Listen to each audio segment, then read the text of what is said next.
դուրս եկել աշխատակից եք, որն է հիմնական բողոքը, ում եք ուղում այդ բողոքը։ Աշխատավարձ ստանալուն, աշխատացնելուն, ամենակարևորը, որ աշխատենք, գործարանը աշխատի եւ մենք մեր աշխատավարձ ստանանք, սրտացավորեն վերաբերվեն մեր գործարանին, մեր ընտանիքից շատ մենք ստեղ ենք եղել, մեր ամբողջ կյանքում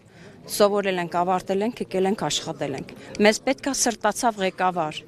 սրտացավ, որ իրանք էլ հասկանան ինչ են կորցնում, վերջապես էսի մեր ընտանիքն է։ Տեղեկացանք, որ սնանկ է ճանաչվել գործարանը։ Ինձ իսկի հետաքրքիր չի ինչա ճանաչվել։ Մենք միշտ ճանաչվել ենք սնանկ ու աշխատել ենք։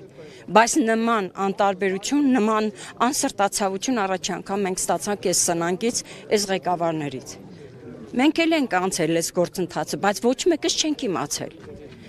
Գործարանի ներսում գտնվող մարդը երբեք չի իմացել ինչա կատարում, մեզ հետաքրքիրել չի ելել։ Մենք կարևոր աշխատել ենք, կարևորը։ Մենք մեր գումարը ստացել ենք եւ հարգվել ենք։ Ինչա կատարվել ղեկավարներին, դա մեզ իսկի հետաքրքիր չի, նույն էլ հիմի հետաքրքիր չի։ Սնանկա ճանաչում, ինչ անում, հետաքրքիր չի։ Ինձ պետք է, որ իմ գործարանն աշխատի, որ իմ հրազդանում գործարանը չփակվի։ Հիմա փակվել է եւ չի աշխատում։ Չէ, փակել են, լրիվ փակել են արդեն, լրիվ։ Լրիվ արդեն էլ որ փող չեն տալիս, մարդիկ չեն կարողանում կան, լույս չկա, գազ չկա, ոչ մի բան չկա, գան ինչ անեն, պահակներն էլ չեն գալիս էլ արդեն։ Դուք քանի ամիս չեք ստացել աշխատավարձ։ Բոլորս մենք միասին ենք չենք ստացել, մի տարի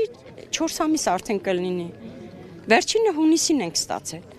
Պարբերաբար ես հիշում եմ, որ այստեղ նաև բողոքում էիք աշխատավարձերը ուշացնելու հետ կապված, մոտ 2 տարի առաջ կրկին բողոքի էիք։ Դե միշտ էլ եղել է, բայց տվել են, բայց նման ձև էսի առաջի անգամ է եղել։ Առաջին անգամ է, որ փակվում է գործարանը։ Հա, որ սենց լրիվ անտարբերությանն է մատնվում։ Էսի առաջ անգամ մենք էլ եմ ասում, եղել է, որ տարին մի անգամ ենք աշխատել, բայց մենք ամեն տարի, այսինքն աշխատել ենք, որ օբժիկը, վառարանը պատտվել է տարին, ասենք 15 օր, բայց մենք ամբողջ տարին փող ենք ստացել։ Իսկ հիմա գիտեք ինչքան ենք աշխատել, ինչ արտադրանքներ ենք տվել, բայց հիմա մենք ոչինչ չենք ստանում։ Չկա, վերացել է, չկա։ Ոչ մեկը չի ցավում, այս ժողովրդին ոչ մեկը չի խղճում։ Չեն խղճում ու վերջ։ Որևէ պահանջ ներկայացնում եք կառավարությանը։ Ես չգիտեմ, պահանջ ներկայացնես խնդրանք, որ մենք աշխատենք, մեր գործարանը աշխատի, չփակեն, չքանդեն, մեր հրազդանը չթողեն առանց սեմենտի գործարանի, սա մեր ընտանիքն է։